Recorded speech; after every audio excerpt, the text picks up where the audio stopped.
Rain drummed against the floor-to-ceiling windows of the billionaire's penthouse, each drop echoing like a countdown to disaster.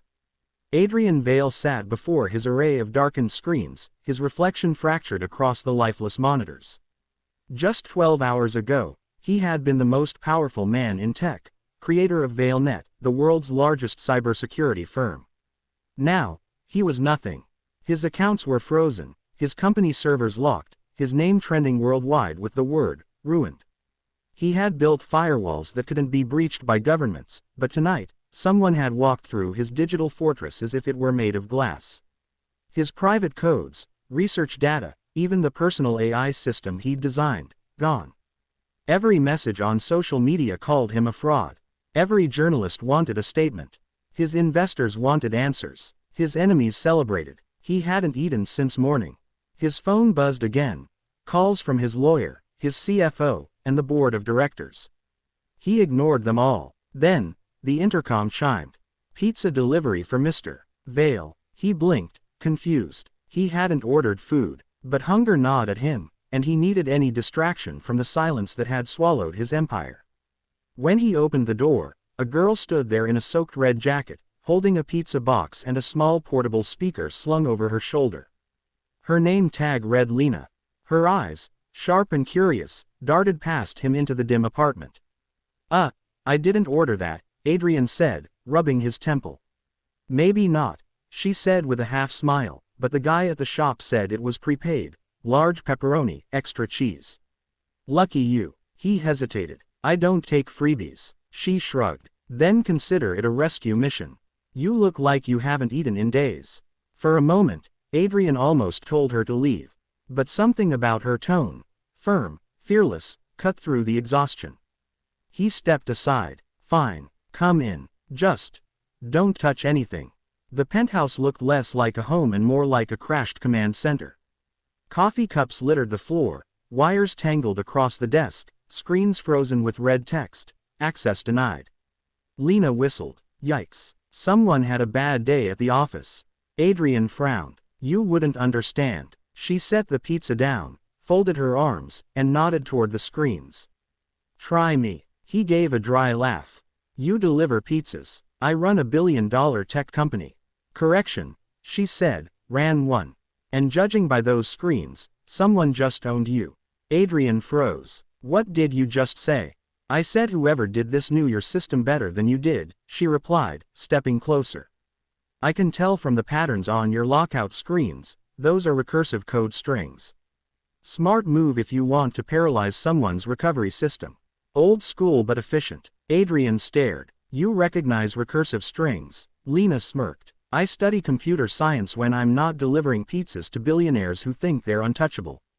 For the first time that night, something flickered in his eyes, hope, or maybe disbelief. You're telling me you can read this mess? Read it, maybe. Fix it, depends. He leaned back in his chair. You're serious? She nodded. Completely. But I'll need your terminal and root access. You trust strangers, right? He hesitated. Everything in him screamed no. He had built his empire on paranoia, on never trusting anyone. Yet right now, with his empire in ruins, what did he have left to lose? He handed her the keyboard. Show me. Her fingers danced across the keys, light and quick. Within seconds, one of the frozen screens flickered to life. The recursive strings began unraveling in reverse. Adrian leaned forward. How are you? Your hacker didn't delete your data, she interrupted. They buried it. Probably wanted to extort you later. See this. She pointed to a block of code glowing faint green. That's an embedded trace loop. It means whoever did this left a trail, maybe unintentionally. Adrian's pulse quickened. Can we follow it? Already on it. Minutes passed. The storm outside intensified, lightning illuminating the room in stark flashes. The only sound was the furious rhythm of Lena's typing.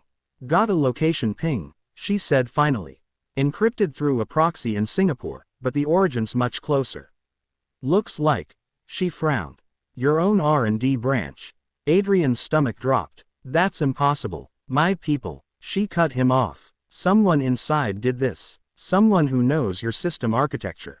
He rose from his chair, rage igniting. Marcus, he hissed. My CTO. He's been after my position for months. Lena stood, brushing crumbs off her hands. Then you've got two choices, Mr.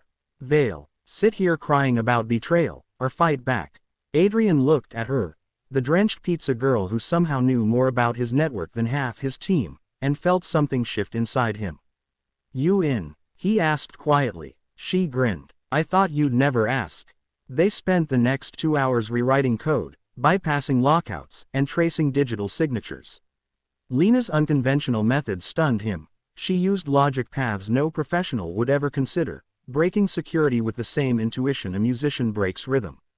At one point, she whispered, "You ever think the problem with genius is that it forgets how to be simple?" Adrian smiled faintly. Maybe. By dawn, the final firewall collapsed. A single encrypted message appeared on the main screen. Nice try, Vale. You'll never rebuild. Lena tilted her head. Wanna bet? She typed a command sequence that glowed bright gold, rerouting all the stolen data into a hidden backup she had discovered buried in Adrian's old development archive. The company's systems began to hum back to life. Servers reconnecting, assets unlocking, AI modules rebooting. Adrian watched in awe as his empire resurrected itself before his eyes. How did you even find the backup? She grinned. You left it there 5 years ago. You just forgot. He stared at her. You knew my system better than I did. Guess I just have good instincts, she said with a shrug. When the last screen flickered back to green, Adrian exhaled, his body shaking with relief. You saved everything. Lena stepped back, wiping her hands. Correction. I gave you a second chance. Don't waste it. He looked at her curiously. Who are you really? She hesitated, then smiled faintly. Let's just say, someone who got tired of being ignored by the tech elite. Before he could ask more, she picked up her jacket. Your pizza's getting cold. He reached into his pocket, pulling out a black credit card. Name your price. I'll pay you anything. She shook her head. I don't want money. Then what? Just a job. Not as your delivery girl, as your lead cybersecurity consultant.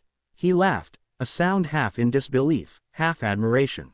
Done. As she walked toward the elevator, the morning sun began to break through the storm clouds, painting the room in gold. Adrian looked around.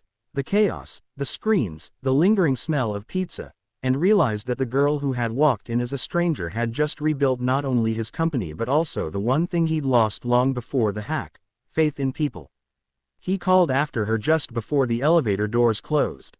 Lena. She turned. Why help me? Her lips curved into a small, knowing smile. Because everyone deserves a reboot, even billionaires. The doors slid shut. Adrian turned back to his screens, where the system status now read, secure. Restored. And in the corner of the code she had left one final line, hidden but visible to him. #trust is the strongest firewall. He smiled. For the first time in years, the billionaire felt human again.